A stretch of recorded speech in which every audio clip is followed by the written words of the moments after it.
Oh, good afternoon and welcome to the preview for Happy Valley. Interesting card. We've got through the typhoon all right and we're all well, and the tracks haven't been destroyed, so that's important.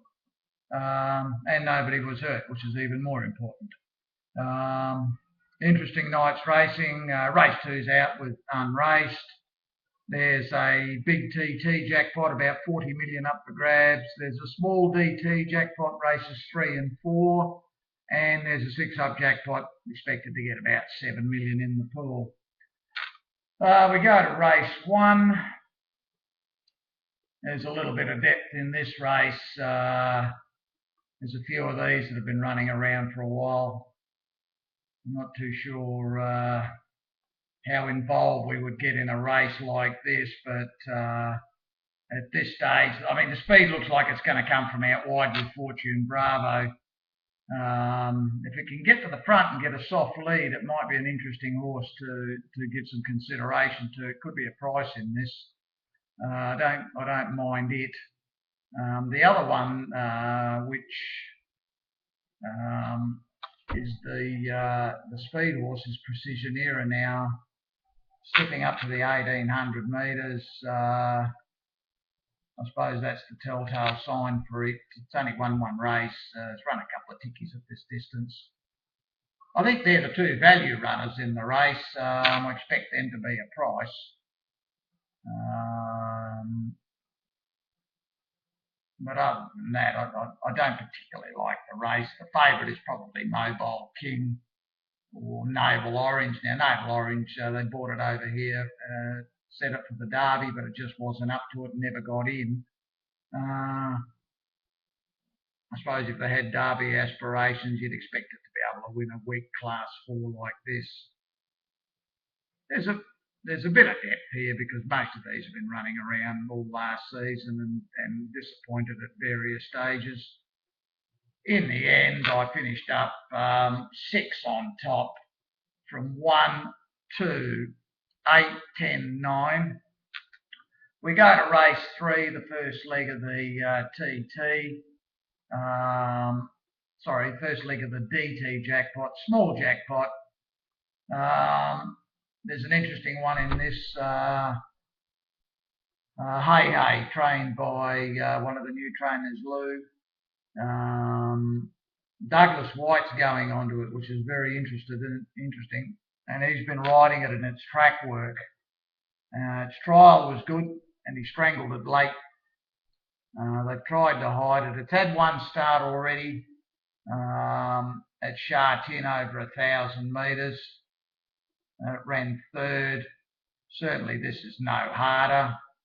The speed's going to come from Flashing Guy. Now, the interesting thing to note, they're on the Happy Valley C course. Now, the track's about 31 metres wide and the C course is 19, so it makes it very difficult to be coming from the back.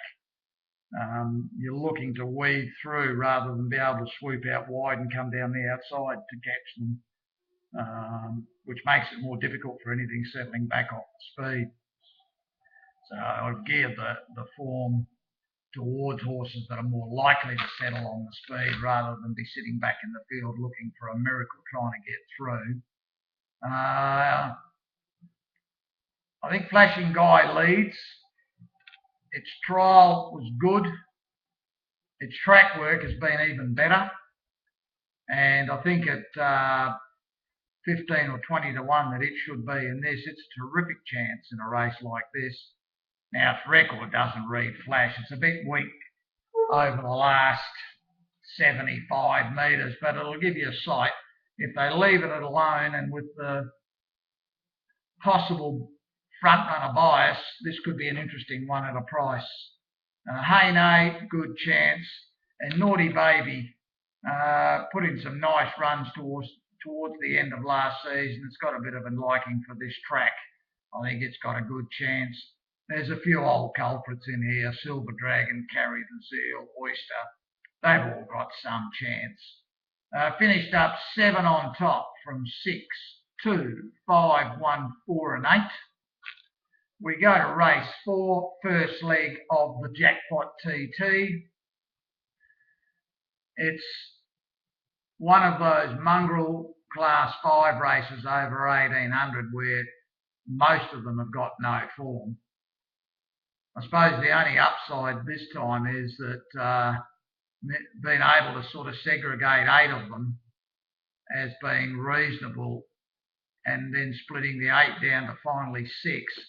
I think if Hollywood Kiss was ever going to win a race, this might be it, but this horse has had an awful lot of chances. It's 11 for 1 ticky at the distance and 15 goes at the track for a few placings. It is a complete dog, but its last run was very good. They actually sooled it up out of the gates because it drew a marble. It's had terrible draws a lot of the time last year and had to go back to nearly last. It drew a marble last time. It's drawn a reasonable alley this time. Maybe Burton can get it back up onto the speed. This is not a strong race by any stretch of the imagination. They are a bunch of absolute goats. This is the killer leg, one of them. We'll get to the other one shortly. Billion Gains, terrific run first up. Sat 3 and 4 wide outside the lead and just missed a place in the last few strides. And it was an emergency, managed to get its way into the field. This is the biggest danger. I think there was no money for this last start. Every time this has got a chance, there's money for it late. If any money comes for this late, which won't obviously influence us because we'll already be on, at least it'll enlighten our chances a fair bit. Finished up 3 on top from 7, 8, 10, 1 and 5. That's sort of the main 6. Chances to 2, 8 and 9 after that. We go to race 5 and now we run into probably one of the toughest races that I've seen for quite a while. It's very hard to rule a line through anything in this. They've all got some chance. Opted for Real General. Barrier 1, massive plus for it. Drew wide last time, sat out there. I think this is its race. It's going to go straight to the front. Hopefully nothing pressures it. With the track bias, should be favouring on-speed runners. Even if something goes forward, he will surrender the lead. I expect Novell Start to go forward. I hope he lets it go to the front. Little Rainforest should come across from the wide gate, let it sit outside Novell Start and just take the suck run on the rails third. He angle it out at the top of the straight, and I think this will win the race. The danger to me is Dragon Pins. The killer is Douglas White's gone on it and shaved the value out of it. Now, its form reads awful for this. 4 at the distance for nothing, 8 at the track for nothing. But the key issue with this horse is changed trainers late last season. The moment Gibson got it, it suddenly improved about 100 yards. So you have to just completely disregard all the track and distance form prior to Gibson getting it because he has improved this horse. His work's been solid. It's the definite danger. If we're going to play 2 bankers, this is probably the way we'll go. Chances to virtually anything else, but 3, 1, 7, 5, 10, 11. The only ones I wasn't really keen on were 2 and 9, but this is the very, very dangerous race. Race 6, Golden Harvest looks classes above these, should win this. Trial was red hot. He just strolled it around and didn't really want to show too much. Track work's been solid. This is destined for far better races than this.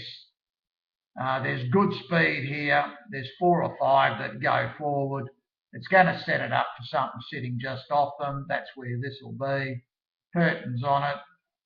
Hopefully he has a better night than he's had his last couple of visits to the track.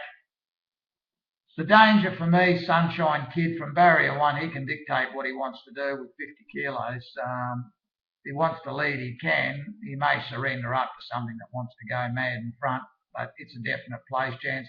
My Savvy's one that'll sit just behind them, likes the course and distance. Swift Shadow's an interesting one. It's come from Gay Waterhouse's stable, good form in Oz. John Size has got it now. given it one trial down the straight over 800 metres. That's not usually his pattern for training his horses. He usually gives them at least 2 or 3 trials, the Aussie horses. The only difference with this one, it's arrived after winning in May by 5 lengths. So this one had a lot of residual fitness when it arrived. 2 interesting ones, number 9, Kids and Win, and number 4, Royal Partner. Both of these have got some chance at a price. Finished up 2 on top from 11, 7, 3, 9, 4 and 10. We go to race 7. Beauty Sparkle is going to start very, very short. Probably be $1.70, $1.80. It's going up a bit in weight. It was a big effort last start down the straight. Got headed, got London Chinatown, got about a half, 3/4 of a length in front of it. This thing just wore it back and come back to run away from it. This horse is destined for class 1 and maybe group level. This could be their next sprinting horse. Very, very smart. Hard to imagine it getting rolled here from barrier 1. Should ping to the front. If Bundle of Love wants to take it on, that will be the end of it. But he can determine what he wants to do. He may not want to lead. He might just surrender up and then just come off and sit outside it. For me, there's only 3.5 chances. It should win. If something goes amiss with it, probably London Chinatown, Bundle of Love, and to a lesser extent Charity Spirit are the only ones that have got any hope. 1, 4, 2 and 6. And the last, again, a race devoid of a lot of depth. I've got it down to 5 winning chances. I think Red Dancer's the one. It was a bit unlucky last start, got held up at the crucial stage. Trial leading into that run at Happy Valley was red hot. I think it's the one to beat. Grand Elite. Now, this was a very interesting trial. He just dragged it back to last and sat on it. Its track work terrific. I think this is prime, ready to go. The other chances, 9 Bullish Boy, 5 Spirit Soaring, and the old gangster, the Untouchable Lad. If they put a bit of speed on in this could get over the top of them late. Now, it won at this meeting last year, so it's an interesting one. A good card. There'll be a bit of action for everyone tonight. We're going to be playing in the 3 big jackpots, so good luck to everybody. Enjoy the evening, and let's hope that we get a big result and kick off and get into a big run during the season. Thanks for tuning in, guys, and good luck to everybody.